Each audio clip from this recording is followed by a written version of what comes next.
So, this is the lecture series on DBMS, and today our topic is timestamp based protocols. Well, this is Dr. Dibya, and this channel is very important for all those aspirants who are preparing for different competitive examinations like UGC and TNET, GATE, and different other interview related exams and you know IT officers exam. So this series is means this in this channel you'll find all the important subjects being covered through different lectures and different MCQ based questions also. So don't forget to subscribe the channel and share with your friends who are also preparing for the same.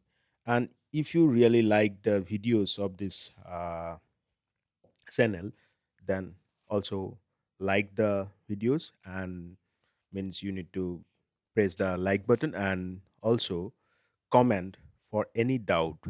In that way also I'll be aware that some confusions or some problems that you have faced in that particular lecture. So let's start today's session. So timestamp based protocol.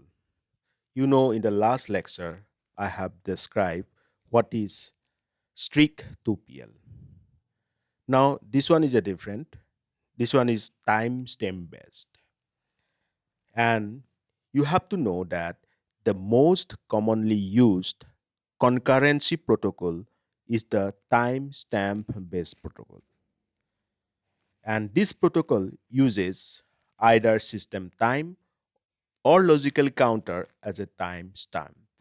From the name, from the name, it is very clear that this type of protocols are directly related to time. So either it may be your system time or some logical counter based timestamp management.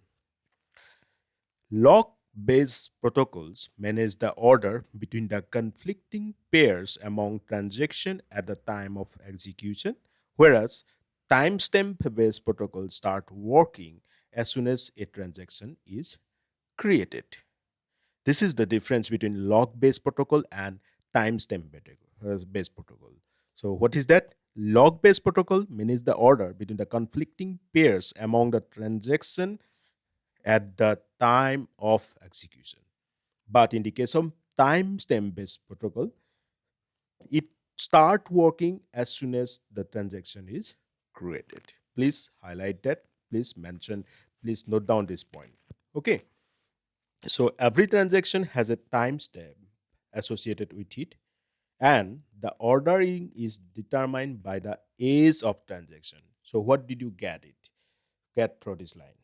This means some timestamp started at say 3 p.m. and some transaction started at 3 p.m. Another transaction say started at 3 p.m. 3 p.m. means 3:02 p.m. means 2 minutes after 3 p.m.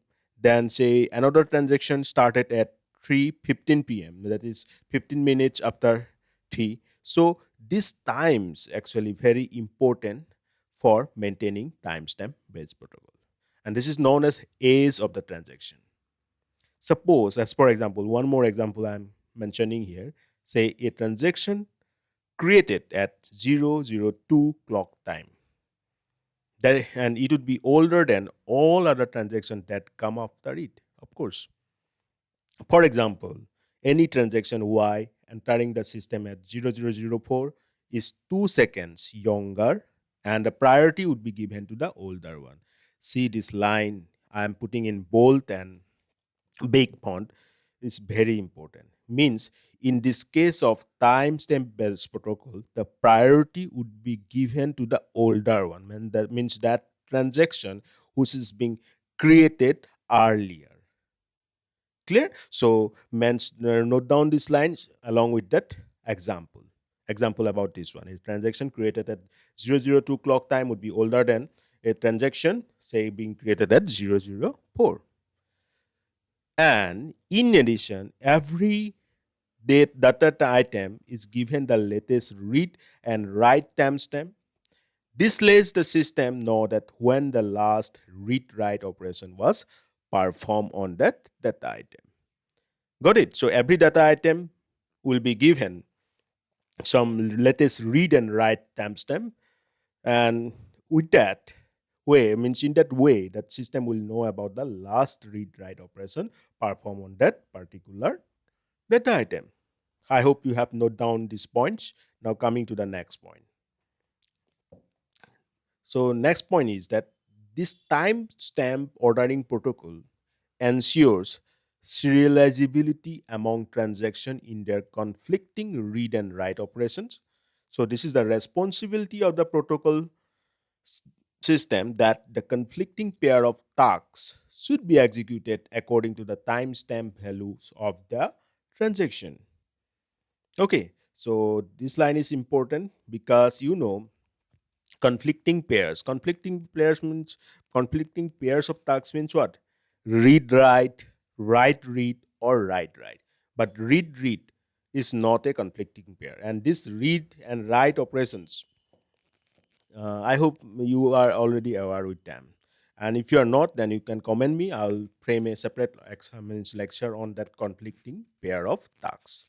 But in short, note down that you have read write write, okay, or write read as conflicting pairs. Now, the timestamp of a transaction TI will be denoted as TSTI.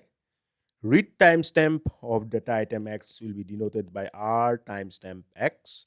Write timestamp of data item X is being denoted by W timestamp X. So these are the symbols. So for this lecture, I hope this is sufficient. And guys, don't forget to write the notes. Means whenever I'm delivering a lecture, just make a habit of writing the notes, and these notes are sufficient, but it will be means beneficial for you only when you will write down. Okay, so just make that habit.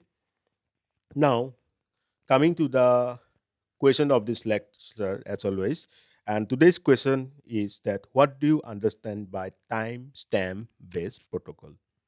Well, comment your answer. Okay, then, take care. Bye bye.